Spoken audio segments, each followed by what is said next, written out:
if their employees all thought that God's will was the same thing that the owners of Hobby Lobby think God's will is, there wouldn't be an issue here, would they? Because they could give the insurance, whatever insurance, and they could rest assured that their employees would choose like they would. The question in Hobby Lobby is whose freedom is being infringed upon.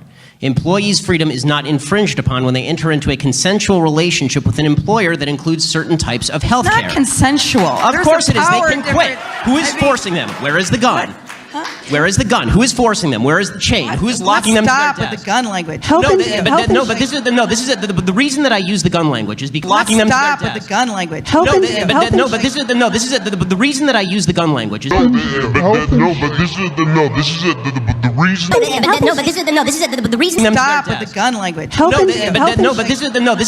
reason that I use the gun language is because it is vitally important for people to understand that every government measure at the end of the day it must be compelled by force.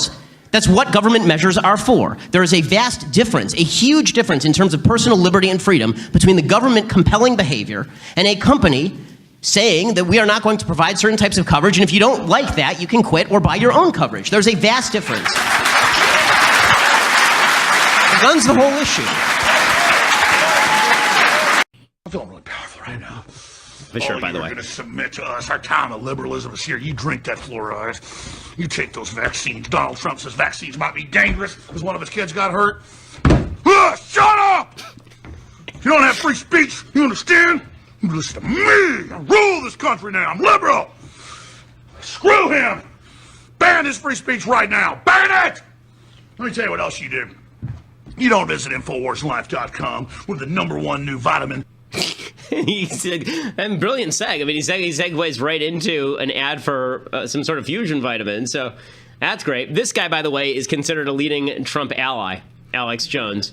I don't know why. I can't understand it. Look at this. Look what's underneath here. It's another shirt. Why? Why?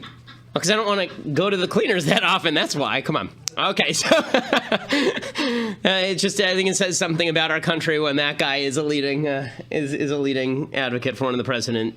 No, I mean it isn't. This is actually how a lot of millennials think, and this is how the Occupy Wall Street movement thinks. This is a group of people who graduated with degrees in lesbian dance theory and then were surprised when they didn't get a six-figure paycheck out of college. I mean, this is, unfortunately, they were getting a paycheck consummate with their education level. The problem is that if you have to be productive in a capitalist society in order to earn anything. And this is, unfortunately, a lazy generation, a generation that expects things. And ignorant and communist is no way to go through life. Most dealers are good. Gun dealers are good. Let me finish. But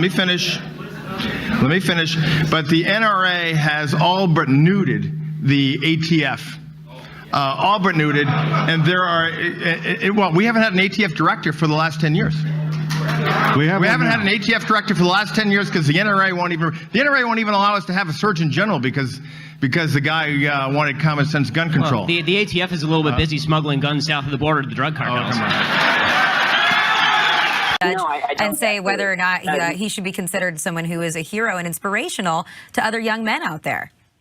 Well, here's actually the problem that I have. I think that you can accept and tolerate people's behavior, and that demonstrates non-homophobia. I think that it is ridiculous to suggest that just because you're not celebrating, on the cover of Sports Illustrated, somebody coming out of the closet, and you think, it's relatively unimportant in the grand scheme of things because people should be able to live their lives the way that they want. I don't really understand. There were folks who were saying that was a homophobic tweet. I'm still confused as to how it's homophobic simply to say that you don't think it's a heroic move in today's America to come out of the closet the same way that it was maybe 20 years ago. Some people making below $15 an hour make ends meet by receiving government benefits in the form of food stamps and/or other subsidies. Some assert that this essentially means governments have enabled businesses to pay less and keep more for their bottom lines, resulting in subsidized corporate profits and people more dependent on government. Ben Shapiro, as a conservative who advocates for less dependency on government, why do you object to this reasoning? I don't object to that reasoning. I think it's 100% true. I think the major problem that we have with regard to food stamps supplementing people's wages is that these companies are being paid off by the government. I mean, they're getting enormous subsidies from the federal government in the form of food stamps, and There are two ways that you can correct that in terms of wages. The first way that you can correct that in terms of wages would be with a measure like the minimum wage, which, as we'll argue about tonight, decreases, in my opinion, employment. The evidence, I believe, tends to show that it decreases employment, or at the very least puts a cap on it and makes it more difficult for small businesses to operate while big businesses are still getting these subsidies. And second of all, it creates a corrupt system where certain businesses benefit more than others. The second way that you're going to be able to prevent all of this is if you cut back a lot of these subsidies, forcing businesses to compete for labor. Labor is just like any other good in a free market. That means that people have to compete for it. So if you want wages to go up, then get rid of the government paying the other half of the wage, and you will see the wages automatically increase. I think that we should all be able to agree on the idea that wages need to increase. I think the difference is that the way to make wages increase is to have a fully consensual relationship between employer and employee. And I think this is really the root of the morality of minimum wage when it comes down to it. And in two sentences here is that I would never force an employee to work for an employer at a given wage. That violates the 13th Amendment and constitutes slavery or indentured servitude. By the same token, I would never force an employer to pay a given wage to an employee, because that is a lack of consent on the part of the employer and violates basic principles of fairness as well as freedom. And when it comes to college admissions, for example, there are more women than men going to college. That's correct. When it comes to graduate schools, there are more women than men going to graduate schools. Okay, when it comes to jail, which you just cited, the vast, well over 90% of the people in jail are men. Is that because the system is sexist against men?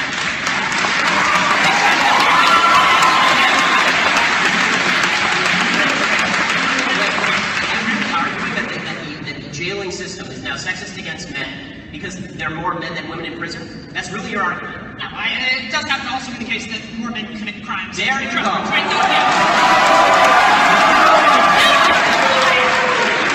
Okay, let me tell you a little bit about the precedent in California for a second. In California, there are 30,000 mentally ill people who have guns. They have a grand total of 33 people, really, in the state of California, who are tasked with taking these 30,000 guns away from these 30,000 mentally ill people.